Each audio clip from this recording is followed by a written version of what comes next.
నమస్కారం టీవీ8 న్యూస్ కి స్వాగతం. హెడ్లైన్ చూద్దాం. తెలంగాణ ఏపీలో భారీ వర్షాలు, పలు జిల్లాలకు హెచ్చరికలు చేసిన వాతావరణ శాఖ అధికారులు. చంద్రబాబుకు సెప్టెంబర్ 1 మర్చిపోలేని రోజు, రాష్ట్ర వ్యాప్తంగా తెలుగుదేశం పార్టీ సంబరాలు. తెలంగాణ ప్రజలకు అలర్ట్, మీ సేవలో కొత్తగా 9 రెవెన్యూ సేవలు, భూపరిపాలన ప్రధాన కమిషనర్ కీలక నిర్ణయం.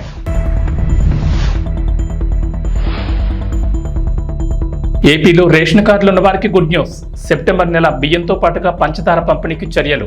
తెలంగాణలో మరో 3 రోజుల పాటు భారీ వర్షాలు కురుస్తాయని హైదరాబాద్ వాతావరణ కేంద్ర అధికారులు వెల్లడించారు. బంగాళాఖాతంలో ఏర్పడిన అల్పపీడనం వాయుగుండంగా మారుతుందని చెప్పారు. దీని ప్రభావంతో రాష్ట్రంలో వర్షాలు కురుస్తాయని వెల్లడించారు. ప్రజలు అప్రమత్తంగా ఉండాలని సూచించారు.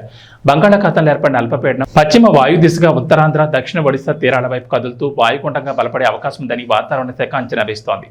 కోస్తా తీరం వెంబడి గంటకు 45 నుంచి 65 కిలోమీటర్ల వేగంతో ఈదురుగాలులు వీస్తాయని, మత్స్యకారులు వేటకు వెళ్లొద్దన్నారు. కోస్తా, రాయలసీమలో విస్తారంగా వర్షాలు కురుస్తున్నాయి. ఈ ప్రభావంతో శని, ఆదివారాల్లో అక్కడక్కడ మోస్తరు నుంచి భారీ వర్షాలు కురిసే అవకాశం ఉందని వాతావరణ శాఖ హెచ్చరించింది. సెప్టెంబర్ 1 ఆంధ్రప్రదేశ్ ముఖ్యమంత్రి నారా చంద్రబాబు నాయుడికి జీవితంలో మరపురాని రోజు. 1995లో ఆయన ఇదే రోజు ఉమ్మడి ఆంధ్రప్రదేశ్కు మొదటిసారి ముఖ్యమంత్రి అయ్యారు. 1995 సెప్టెంబర్ 1న కొన్ని ప్రత్యేక పరిస్థితుల్లో ఆయన సీఎం అయ్యారు. అలాగే ఉమ్మడి రాష్ట్రంలో కూడా ఎక్కువ కాలం ముఖ్యమంత్రిగా బాధ్యతలు చేపట్టిన వ్యక్తిగా కూడా నిలిచారు. అయితే చంద్రబాబు తొలిసారి ముఖ్యమంత్రిగా ప్రమాణ స్వీకారం చేసి సెప్టెంబర్ 1తో 30 ఏళ్లు కానుండడంతో సమాజానికి ఆయన చేసిన సేవలను ప్రజలకు తెలియజేసేందుకు టీడీపీ రాష్ట్ర వ్యాప్తంగా సంబరాలు చేస్తోంది. ఈ సందర్భంగా మంత్రి TG Bharat, MLA Vasanthakrishna Prasad, MLC Ashok Babu, TDP వికలాంగుల సంక్షేమ సంఘం అధ్యక్షుడు గోనుగంట్ల కోటేశ్వరరావు వివరాలు వెల్లడించారు. నారా చంద్రబాబు మొదటిసారి ఉమ్మడి రాష్ట్ర ముఖ్యమంత్రి పదవి చేపట్టి సెప్టెంబర్ 1కి 30 ఏళ్లు అవుతుందన్నారు. ఈ సందర్భంగా రాష్ట్ర వ్యాప్తంగా సంబరాలు నిర్వహిస్తున్నట్టు తెలిపారు. చంద్రబాబు ముఖ్యమంత్రి కావడం రాష్ట్ర చరిత్రలోని గొప్ప మలుపన్నారు. ఉమ్మడి రాష్ట్రాల్లో విభజన తర్వాత ఆంధ్రప్రదేశ్లో ఆయన చేపట్టిన సంక్షేమ కార్యక్రమాలు, తీసుకున్న నిర్ణయాలు ఇప్పటికీ ప్రజల మనసులో చెరగని ముద్ర వేశాయన్నారు. చంద్రబాబు విజన్ 2020 ప్రణాళికను ఎగతాళి చేశారని, కానీ ఇప్పుడు అదే నిజమైన కళ్ల ముందు కనిపిస్తోందన్నారు.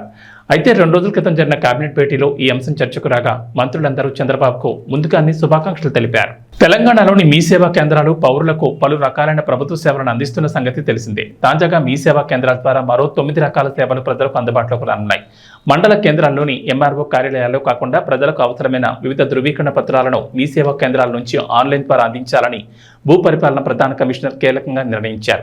ప్రస్తుతం ఎంఆర్ఓలు నేరుగా జారీ చేస్తున్న పత్రాలను ప్రజలు నేరుగా మీ సేవా కేంద్రాల నుంచి ఆన్లైన్లో పొందేలా చర్యలు చేపట్టారు. కొత్తగా అందుబాటులోకి తీసుకొచ్చిన 9 రకాల పత్రాలకు సంబంధించిన వివరాలు మీ సేవ ఆన్ బోర్డులో ఉంచేందుకు తక్షణం చర్యలు తీసుకోవాలని ఈ మేరకు భూపరిపాలన ప్రధాన కమిషనర్ కార్యాలయం, జిల్లా కలెక్టర్లను ఆదేశాలు జారీ చేశారు. పౌరుల పేరు మార్పిడి, తరచూ జారీ చేసే ఆదాయం, కుల తదితర ధృవీకరణ పత్రాలు, లోకల్ క్యాండిడేట్, విద్యార్థులకు అవసరమైన study gap certificate, creamy layer, non creamy layer, market విలువ, మైనార్టీ ధృవీకరణ, ఖాసరా, పహానీల వంటి పాత ధృవీకరణ పత్రాలు, ROR1 సర్టిఫైడ్ కాపీలు సైతం మీ సేవా కేంద్రాల నుంచి జారీ చేయనున్నారు. ఆంధ్రప్రదేశ్లో రేషన్ కార్డులు ఉన్న వారికి ప్రభుత్వం శుభవార్త చెప్పింది. వచ్చే నెల నుంచి బియ్యంతో పాటుగా పంచదార పంపిణీకి చర్యలు తీసుకుంది. జూన్లో అధికారం చేపట్టిన కూటమి ప్రభుత్వం పౌర సరఫరాల శాఖ ప్రక్షాళనపై ఫోకస్ పెట్టింది. రేషన్ సరుకుల సరఫరాలో అవకతవకలు జరిగాయని గుర్తించింది. పంచదార ప్యాకెట్లలో, తూకాల్లో తేడాలున్నట్లు తేలింది. పౌర సరఫరాల శాఖ మంత్రి మనోహర్ రాష్ట్రంలోని వివిధ పౌర సరఫరాల గోదాముల్లో తనిఖీలు చేశారు. పంచదార ప్యాకెట్లకు సంబంధించి తూకాల్లో తేడాలున్నట్లు గుర్తించారు. అందుకే జూలై, ఆగస్టు నెలల్లో కార్డుదారులకు పంచదార పంపిణీ ఆపేశారు. ఆ లోపాలను సరిచేసి రేషన్ కార్డుదారులకు బియ్యంతో పాటు పంచదార సరఫరా చేసేందుకు చర్యలు తీసుకున్నారు అధికారులు. ప్రస్తుతం సరైన తూకంతో పంచదార ప్యాకెట్లను సిద్ధం చేశారు. అంతేకాదు చక్కెర ప్యాకెట్ రంగు మార్చి ఇప్పటికే పౌర సరఫరాల గోడౌన్ల నుంచి రేషన్ షాపులకు బియ్యం, పంచదార సరఫరా చేస్తున్నారు. సెప్టెంబర్లో బియ్యంతో పాటుగా పంచదార ఇచ్చేందుకు సన్నాహాలు చేశారు. గోధుమ పిండి, కందిపప్పు సరఫరా టెండర్ల దశలో ఉండడంతో ఆ ప్రక్రియ పూర్తయిన తర్వాత అక్టోబర్ నుంచి వాటిని కూడా పంపిణీ చేస్తామంటున్నారు పౌర సరఫరాల శాఖ అధికారులు. ఒక్కొక్క రేషన్ కార్డుకు పంచదార ప్యాకెట్ 1/2 కేజీ 17 రూపాయలకి ఇస్తారు. అది ఏఈవై అంత్యోదయ అన్నయోజన కార్డుకు కేజీ 13 రూపాయలకు అందిస్తారు. మొక్కజొన్న సాగు చేస్తున్న రైతుల పంట పండింది. వరంగల్ ఎనిమాముల వ్యవసాయ మార్కెట్లో మక్కలకు రికార్డు ధర పలుకుతోంది. నెల రోజులుగా తన రికార్డును తానే బ్రేక్ చేస్తూ మొక్కజొన్న శుక్రవారం భారీ ధర పలికింది. మార్కెట్ చరిత్రలోని ఎన్నడూ లేని విధంగా హైయెస్ట్ రికార్డు ధర పలికింది. క్వింటా మొక్కలకు 2,960 రూపాయల ధర వచ్చినట్లు మార్కెట్ అధికారులు వెల్లడించారు. కాగా మొక్కజొన్నకు మంగళవారం 2,885, బుధవారం 2,911, గురువారం 2,936 రూపాయల ధర వచ్చింది. ఎన్నడూ లేని విధంగా మొక్కజొన్నలు రికార్డు ధర పలకడం పట్ల రైతులు హర్షం వ్యక్తం చేస్తున్నారు. ఈసారి మొక్కజొన్న సాగు లాభసాటిగా ఉందని అంటున్నారు. ఖమ్మం వ్యవసాయ మార్కెట్కు 3 రోజుల పాటు సెలవులు ప్రకటించారు. ఈ మేరకు మార్కెట్ శాఖ అధికారులు ప్రకటన విడుదల చేశారు.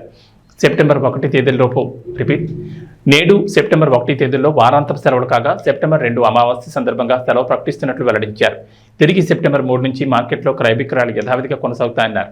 రైతులు ఈ విషయాన్ని గమనించాలని పేర్కొన్నారు. బుధవారం నుంచి రైతులు తమ పంటను మార్కెట్కు తీసుకురావాలని సూచించారు. రాష్ట్ర వ్యాప్తంగా ప్రభుత్వం ప్రవేశపెడుతున్న ఎన్టీఆర్ భరోసా పెన్షన్ పంపిణీ కార్యక్రమంలో భాగంగా సచివాలయ సిబ్బంది మరియు వార్డు ముఖ్య నాయకులతో కలిసి ఆయా సచివాలయం పరిధిలో ఇంటింటికి వెళ్లి పెన్షన్లు పంపిణీ కార్యక్రమం నిర్వహించారు. ఎమ్మెల్యే ఆర్ఎన్ శ్రీనివాసులు మాట్లాడుతూ కూటమి ప్రభుత్వం ఇచ్చిన మాట ప్రకారం 4000 పెన్షన్ను ఉదయం 6 గంటలకే ఇంటింటికి వెళ్లి పంపిణీ చేస్తోందని అన్నారు. మిగిలిన హామీలను కూడా అమలు చేసి తమ చిత్తశుద్ధిని నిరూపించుకుంటామని స్పష్టం చేశారు. ఈ కార్యక్రమంలో తిరుపతి నియోజకవర్గ తెలుగుదేశం పార్టీ ఇన్ఛార్జ్ మన్నూరు సుగుణమ్మ, కూటమి ఎమ్మెల్యే ఆర్ఎన్ శ్రీనివాసులు, రాష్ట్ర నాయకులు బుల్లెట్ రమణ, దంపూరి భాస్కర్ యాదవ్, మన్యం శ్రీనివాసులు, 28వ వార్డు నాయకులు జయకుమార్, మునికుమార్, మహబూబ్ పాషా, 37వ వార్డు సుబ్బారావు, కుమార్, రజని, సాగర్, 47వ వార్డు కౌన్సిలర్ అన్న అనిత, సుధాకర్, మురళి, ప్రమీళ, కుమారమ్మ మరియు ముఖ్య నాయకులు పాల్గొన్నారు.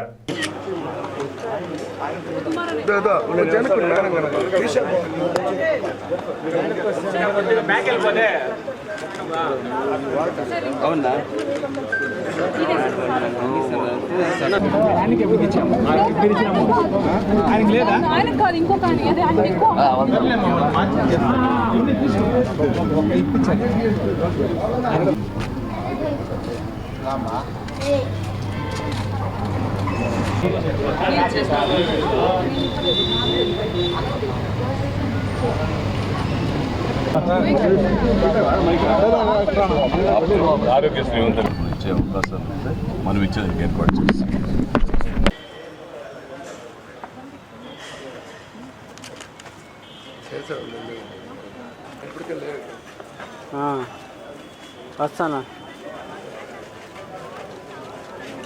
ఓం నమో వెంకటేశాయ. తిరుపతి నియోజకవర్గంలో పెన్షన్ల పంపిణీ కార్యక్రమం ఉదయం 5 గంటల నుంచి సెప్టెంబర్ 1వ తేదీ ఇవ్వాల్సిన పెన్షన్ని ఆగస్టు 31వ తారీఖునే ఇవ్వడం జరుగుతోంది. అది కేవలం ముఖ్యమంత్రి నారా చంద్రబాబు నాయుడు గారు, ఉప ముఖ్యమంత్రి పవన్ కళ్యాణ్ గారి నేతృత్వంలో ఇవన్నీ కూడా చెప్పిన మాట ప్రకారం ఒక ప్రణాళికాబద్ధంగా చేయగలిగే చరిష్మా కలిగిన నాయకులు చంద్రబాబు నాయుడు గారు. ఆయన నాయకత్వంలో పెన్షన్లు ప్రతి నెల ఇవ్వడం జరుగుతుంది. ఖచ్చితంగా కూడా ఆయన ఇది ఎన్టీఆర్ భరోసా పెన్షన్ కార్యక్రమం, ఎన్టీఆర్ మొదలుపెట్టిన పెన్షన్ కార్యక్రమం. చంద్రబాబు నాయుడు గారు 3000 నుంచి 4000 చేశారు. ఖచ్చితంగా కూడా ప్రతి ఒక్కరికి ప్రతి నెల 1వ తారీఖునే పెన్షన్ ఇచ్చే కార్యక్రమం ముఖ్యమంత్రి చేపడతారనేసి కూడా ఈ సందర్భంగా తెలియజేస్తున్నాం. అందులో ఈరోజు తిరుపతి నియోజకవర్గంలో 102 సచివాలయాల్లో 19,131 మంది లబ్ధిదారులకు వివిధ రకాలైన 28 రకాలైన పెన్షన్లకు పంపిణీ కార్యక్రమం ఈరోజు దాదాపు 75% ఇప్పటికే పూర్తయింది. మిగిలిన 25% కూడా సాయంకాలం 5 గంటల లోపల ఇంటింట్లో లేకపోయినాడు ఎక్కడున్నారో అక్కడ వెతికి ఇవ్వగలిగే శక్తి మన సచివాలయానికి అప్పగించడం జరిగింది. ఖచ్చితంగా ఉద్యోగస్తులు ఇది ఇంటికే వెళ్ళి పెన్షన్ కార్యక్రమం ఇస్తున్నారనేసి కూడా ఈ సందర్భంగా తెలియజేస్తున్నాం. నంద్యాల జిల్లా డోన్పట్నంలో రాష్ట్ర ప్రభుత్వం ఆదేశాల మేరకు పురపాలక సంఘ ఆధ్వర్యంలో చేపట్టిన వనం మనం కార్యక్రమానికి ముఖ్య అతిథిగా డోన్ ఎమ్మెల్యే కోట్ల జయసూర్య ప్రకాష్ రెడ్డి విచ్చేశారు. రోడ్లకు ఇరువైపులా చెట్లను నాటే కార్యక్రమాన్ని ప్రారంభించారు. ఈ సందర్భంగా ఆయన మాట్లాడుతూ రాష్ట్ర అధిష్టానం అనుమతి మేరకు వనం మనం అనే కార్యక్రమం అంతటా చేపట్టడం జరిగిందన్నారు. ప్రతి ఒక్కరూ బాధ్యతగా వారి ఇంటి ముందు చెట్లను నాటాలి. చెట్లను అధికంగా నాటడం వల్ల పచ్చదనం పెరిగి సకాలంలో వర్షాలు సమృద్ధిగా కురుస్తాయి. ప్రకృతిని కాపాడుకోవచ్చని, కాలుష్యాన్ని అరికట్టడానికి చెట్లు ఎంతో ఉపయోగపడతాయన్నారు. అనంతరం ఐటీఐ ఇన్స్టిట్యూట్ ప్రహారీ గోడ ముందు గుడిసెల్లో జీవనం సాగిస్తున్న వృద్ధురాలి గుడిసెను గత ప్రభుత్వం వారు తొలగించారని, తాను రోడ్డున పడ్డానని ఎమ్మెల్యేతో మొరపెట్టుకోగా తక్షణమే తనకు ఆసరా చూపాలని సంబంధిత అధికారులను ఆదేశాలు జారీ చేశారు.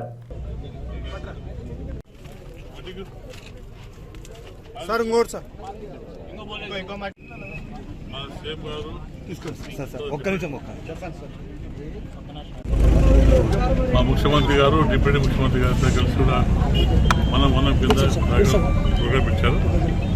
ఇది మెయిన్ కాన్సెప్ట్ ఏమంటే మనం గ్రీనరీ డెవలప్ చేసుకోవాలి.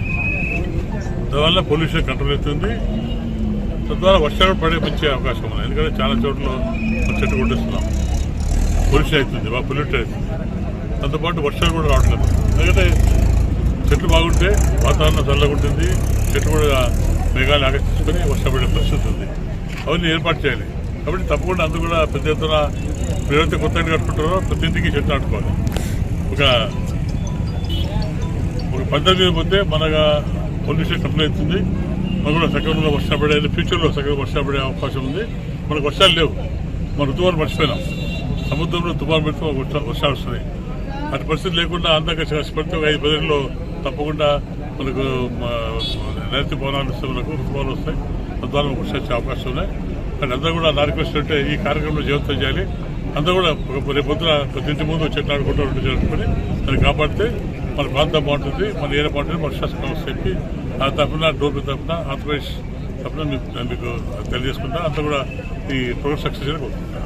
నంద్యాల జిల్లా డోన్పట్నంలో యూటీఎఫ్ రాష్ట్ర ఆడిట్ కమిటీ సభ్యులు సుబ్బారెడ్డి ఆధ్వర్యంలో కేంద్ర ప్రభుత్వం ఇటీవల తీసుకొచ్చిన యూనిఫైడ్ పెన్షన్ స్కీమ్ విధానాన్ని రద్దు చేసి తక్షణమే పాత పెన్షన్ విధానాన్ని వెంటనే పునరుద్ధరించాలని యూటీఎఫ్ రాష్ట్ర ఆడిట్ కమిటీ సభ్యులు సుబ్బారెడ్డి డిమాండ్ చేశారు. ఈ సందర్భంగా మాట్లాడుతూ యూపీఎస్ విధానం రద్దు చేయాలని డిమాండ్ చేస్తూ యూటీఎఫ్ రాష్ట్ర కమిటీ పిలుపు మేరకు డోన్ డివిజన్ ఆధ్వర్యంలో డోన్ మండల తహసీల్దార్ కార్యాలయం ఎదుట డోన్ మండల ప్రధాన కార్యదర్శి గోపాల్ అధ్యక్షతన చేపట్టిన నిరసన ప్రదర్శనల కార్యక్రమంలో వారు మాట్లాడుతూ కేంద్ర ప్రభుత్వం అత్యంత దుర్మార్గంగా ఉద్యోగ ఉపాధ్యాయులకు ఉపయోగపడని యూపీఎస్ విధానాన్ని తీసుకురావడం అంటే ఉద్యోగులను మరోసారి మోసం చేయడమేనని విమర్శించారు. 2004 కంటే ముందు నియామకం పొందిన ఉద్యోగులకు కాంట్రిబ్యూషన్ లేకపోయినా పెన్షన్ ఇస్తే పరిస్థితులు ఉన్న నేపథ్యంలో 2004 సెప్టెంబర్ తర్వాత నియామకం పొందిన వారికి కాంట్రిబ్యూషన్ చెల్లించాలని చెప్పడమే కాకుండా దాన్ని షేర్లలో పెట్టడం అనేది అత్యంత హేయమని చర్యగా అభివర్ణించారు. కేంద్ర రాష్ట్ర ప్రభుత్వాలు ఇప్పటికైనా స్పందించి ఉద్యోగ ఉపాధ్యాయులకు ఉపయుక్తమైన పాత పెన్షన్ విధానాన్ని మాత్రమే అమలు చేయాలని కోరారు. అనంతరం డోన్ మండల తహసీల్దార్ కార్యాలయ జూనియర్ అసిస్టెంట్ హరీష్కి వినతి పత్రం అందజేశారు. ఈ కార్యక్రమంలో యూటీఎఫ్ కర్నూలు జిల్లా కార్యదర్శి లక్ష్మీదేవి, ప్యాపిలి మండల అధ్యక్షులు కృష్ణనాయక్, భార్గవి తదితరులు పాల్గొన్నారు.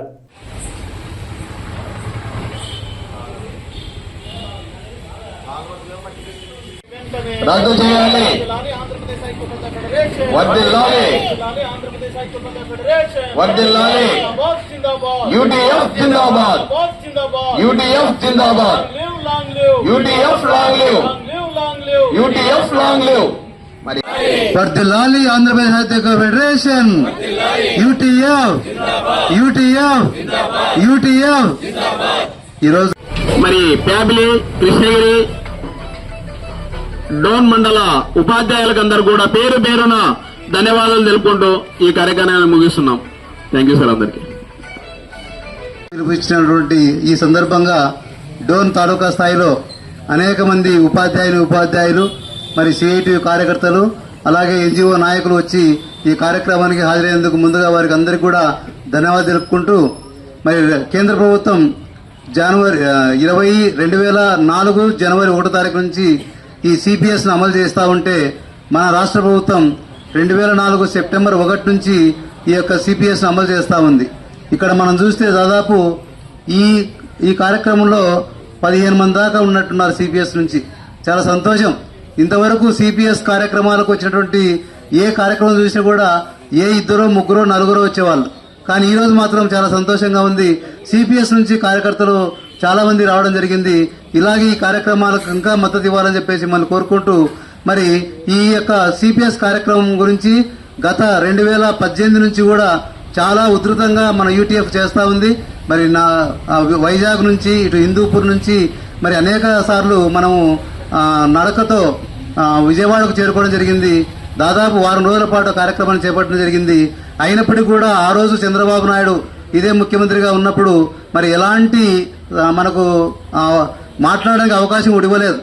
కానీ తర్వాత అదే అదనుగా మరి జగన్మోహన్ రెడ్డి ఏమో వత్తాసు పలికి 1 వారంలో సిపిఎస్ రద్దు చేస్తారని చెప్పడం, దానికి మనమంతా కూడా ఉద్యోగ ఉపాధ్యాయ కార్మిక సంఘాలన్నీ కూడా కలిసి ఏకమై దానికి మద్దతు ఇచ్చి మనము సపోర్ట్ చేయడంతో మరి అవలీలగా ఆ రోజుల్లో 151 సీట్లతో ఆయన ముందుకు రావడం జరిగింది. మరి ఈరోజు అదే సిపిఎస్ను రద్దు చేస్తామని చెప్పేసి దాదాపు 5 సంవత్సరాలు మనం నానబెట్టి చివరికి 1 ఇయర్ ముందు జీపీఎస్ అమలు చేస్తున్నామని చెప్పేసి గ్యారంటీ పెన్షన్ స్కీమ్ను తీసుకొచ్చి పెట్టారు. ఈ గ్యారంటీ పెన్షన్ స్కీమ్లో మనకు ఇచ్చేటువంటి లాభం ఎంత అంటే, ఒకటి ఫైనల్గా మనం చెప్పింది మీ యొక్క పెన్షన్ సగం మాత్రం ఇవ్వగలుగుతాను అంటే మన యొక్క జీతము చివరి బేసిక్ ఎంతైతే ఉందో అందులో సగం ఇవ్వగలుగుతారని చెప్పడం జరిగింది. కానీ మన కాంట్రిబ్యూషన్ మాత్రం అలాగే ఉంటుంది. మరి 10% కాంట్రిబ్యూషన్ చేస్తూ ఆ విధంగా చేయాల్సిన పరిస్థితి. సిపిఎస్కు జీపీఎస్కు పెద్ద తేడా కనపడలేదు కాబట్టి మన నాయకులు దాన్ని వ్యతిరేకించారు. అయినప్పటికీ కూడా మరి దొడ్డిదారిన అందరూ ఎమ్మెల్యేలు వాళ్ళ పంచన ఉన్నందున దాన్ని జీవో రూపంలో కూడా అమలు చేశారు. ఆ జీవోను కూడా ఎప్పుడు ప్రవేశపెట్టినారు? ఈ మధ్య కాలంలో చంద్రబాబు గవర్నమెంట్. కందుకూరు బాలాపూర్ మండలాల రైతులకు 50% మాత్రమే రుణమాఫీ జరిగిందన్నారు మాజీ మంత్రి సబితాంజారెడ్డి. మహేశ్వరం మండల కేంద్రంలోని అతిథి గృహంలో వ్యవసాయ శాఖ అధికారులతో ఎమ్మెల్యే సబితాంజారెడ్డి సమీక్ష నిర్వహించారు. ఈ సందర్భంగా మాట్లాడుతూ రైతు రుణమాఫీ పూర్తి చేయకుండా రైతుల దృష్టి మళ్లించడానికి హైడ్రాన్ తెరపైకి తెచ్చారన్నారు. రుణమాఫీ చేయడానికి కుటుంబ సభ్యుల వివరాలతో ఏం పనుందని మాజీ మంత్రి మండిపడ్డారు. ఈ కార్యక్రమంలో వ్యవసాయ శాఖ అధికారులు తదితరులు పాల్గొన్నారు. ఫ్యామిలీ ఓపెన్ చేస్తారా లేకపోతే ఓపెన్ చేస్తారా అదంతా ఫేస్ కోసం టైం పాస్ కోసం అని మనందరికీ తెలుసు. మిమ్మల్ని వీటిలో తప్పిస్తారు అయ్యేది ఏమీ లేదు. బట్ అది నాకు నంబర్ కావాలి సొసైటీ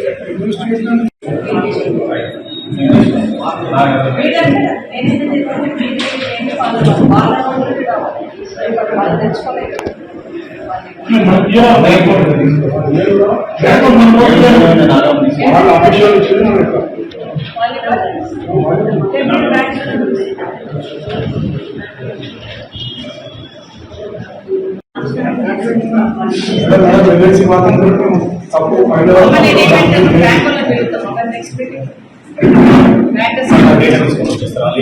చూస్తారు మేడం, నువ్వు ఇచ్చేది వాళ్ళు ఇచ్చే డేటా ఇస్తారు కదా, ఎప్పుడైనా లోన్ తీసుకుంటారు సార్. మీరు చెప్పిన క్షేమంలో నేను ఇక్కడ వెళ్ళినా లేదు, సేమ్ ఉంది సార్. అక్కడ మీ వల్ల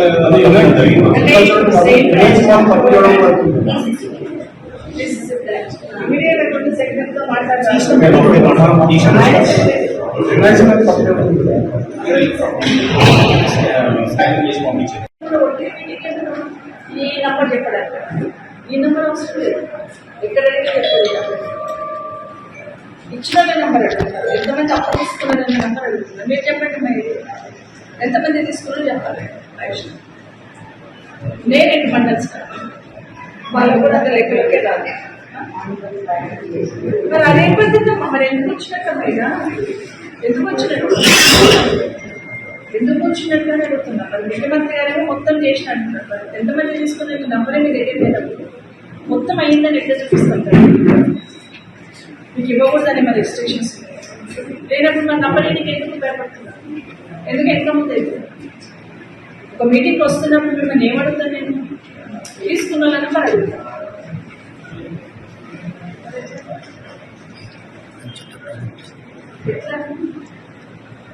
ఏ బ్రాంచ్ ఎంత ఉందో తెలుసుకోకుండా మీరు ఆఫీసర్ ఏదైనా రైతు వచ్చి మీకు పెట్టాలంటే రైతు ఆంటీ రావాలి, పూల పడి పెట్టండి, మీ దగ్గరికి వచ్చి కిరాయి పెట్టుకోవాలి.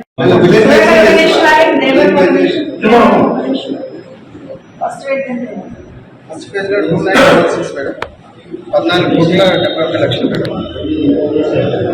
సెకండ్ ఫేజ్ లో 1308 మేడం, 12,40,00,000. థర్డ్ ఫేజ్ లో 751 మేడం, 9.82 crores. Total 5,025 madam. మొత్తం 36 crores 93 lakhs తీసుకున్నాం. అప్పు తీసుకున్నాం. ఏంటండి ఎందుకు దాన్ని నేను అగ్రీ కాదు. నాకు జస్ట్ నంబర్ ఇవ్వమంట. ఎంతమంది అప్పు తీసుకున్నారని నంబర్ ఇవ్వండి. ఇప్పుడు మాకు గవర్నమెంట్ నుండి ముఖ్యమంత్రి గారు ఫ్యామిలీకి ఒకటే ఇస్తా, ఒకటే మాఫీ చేస్తాను చెప్పలేదా? ప్రతి రైతుకు మాఫీ చేస్తున్నారు, పోయి తెచ్చుకోమన్నారు. అందుకే ఎంతమంది తెచ్చుకున్నారు అనేది కావాలి కదా నంబర్. మేము అడుగుతున్నారు. కొత్త వచ్చిన రికార్డ్స్ ఉంటాయి కదా మా తల్లి, రికార్డ్స్ ఉంటాయి కదా. రేపు మార్నింగ్ కాదు కానీ మండే మళ్ళీ వస్తాను. నేను మండే మళ్ళీ పిలుస్తాను. మరి మండే కంప్లీట్ రిపోర్ట్ తీసుకుని రావాలి. ఏ బ్రాంచ్ నుండి ఎంతమందికి వచ్చింది అప్పుడు, ఎంతమంది తీసుకున్నారు. మీరు ఫ్యామిలీ గ్రూపింగ్ తర్వాత చేయండి. అంటే ఆ నంబర్ కావాలి.